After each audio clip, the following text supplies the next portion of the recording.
আজ পর্যন্ত পৃথিবীর সবথেকে ধনী ব্যক্তি তার মৃত্যুর 2 মিনিট আগে একটা কথা বলেছিল, আর ওই কথাটা শোনার পরে যদি তুমি ওইটা মানতে পারো তাহলে তোমার জীবন বদলাবে, এইখানে কোনো ভুল নেই। এই লোকটাকে অনেক কম মানুষই চেনে, কারণ এই অনেক আগেকার একজন ধনী ব্যক্তি, জন ডি রকফেলার, যার সম্পদের পরিমাণ এই সময়ে এসেও 400 আরব ডলারের থেকেও বেশি। আর এই মানুষটা তার মৃত্যুর ঠিক 2 মিনিট আগে একটা কথা বলেছিল, আর যেই কথাটা 3 বছর মানুষের কাছ থেকে গোপন করা হয়েছিল।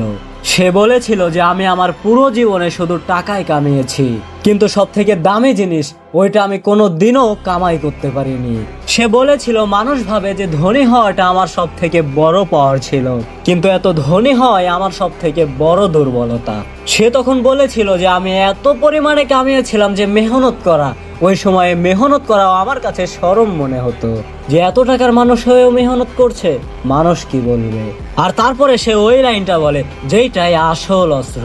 তাহলে লাইনটা শোনো, যেই দিন কোনো ব্যক্তি ভাবে যে সে তার জীবনে অনেক এগিয়ে গেছে, এই ভাবনাটা তার জীবনে যেই দিন আসবে, ওই দিনটাই তার হারের প্রথম দিন হবে।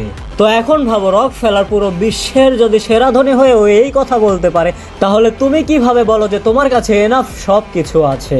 এই জন্য কোনোদিন এই ভুল করো না, কারণ মনে রেখো সব থেকে ধনী ব্যক্তিটাও হেরে গিয়েছিল যেদিন থেকে সে মেহনত করা ছেড়ে দিয়েছিল।